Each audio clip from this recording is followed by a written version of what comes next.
Ay, Utoy. Te, Mamaya pala may darating ako na deliver, ha? ano yung deliver mo, te? Mga paninda natin? Ay, hindi. Parcel, te. Hindi rin. Ano, yung in-order ko lechon. Lechon, te? Hmm. Bakit, te? Eh, di ba mamaya nga, New Year na? Ay, oo nga, no, te. Kaya, ayun, umorder ako ng lechon kasi para celebrate na rin ng family ko. Ay, ang bait mo naman, te.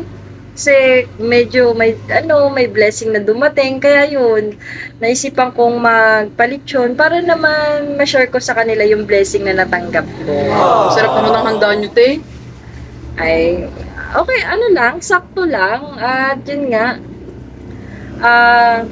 first time ko lang din kasi magpalitsyon.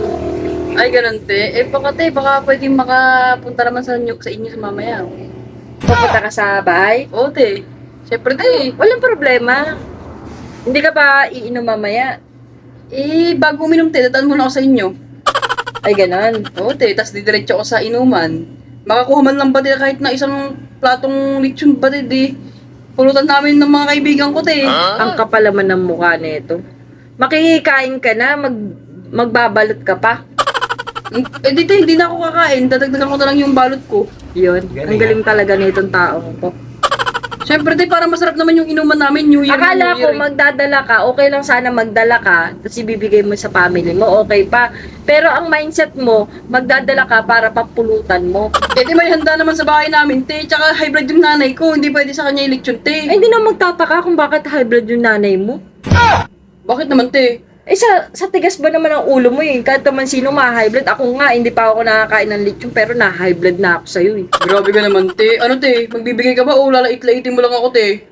Ay, hindi, magbibigay ako. Pero, mamaya, pumunta ka sa bahay, pwedeng makikain ka doon, o kaya gusto mo mag-take out ka, tapos bigyan mo yung family mo. Sige, te. Pero yung sabihin mo yung magbabaon ka, tapos idadala mo sa inuman nyo, ganyan, eh, mas unahin mo yung pamilya mo. Sige, te. Abangan ko, te, yung delivery mo mamaya. Yun lang ba darating na deliver mo, te? Oo, saka gusto ko i-check mo mabuti kung maganda yung baboy na i-deliver, yung lechon, maganda ba, kumpleto yung Kasi baka mamaya aalis ako, mamimili ako, titingnan ako ng mga ibang paninda pa na kasi mamaya sigurado ang daming mamimili niyan, Utoy. Oo, te. Tsaka may mga nilista ako ron, te, na wala dito, Baka hindi mo makita. Ay, nalista mo na. Oo, te. Sige, salamat. Saka kasi, Utoy, gusto ko kasi perfect yung yung pagka-lechon ng baboy. Siyempre, Sige, te. alam mo, Utoy, sa tagal-tagal kong nabubuhay dito sa mundo na to, first time kong magpalechon sa family ko. Ay, ayos, te, Kaya alam mo yung sobra yung saya, alam mo yung saya. Sigurado, te, matutuwa yung pamilya mo niyan. Ay, oo naman, Utoy, syempre.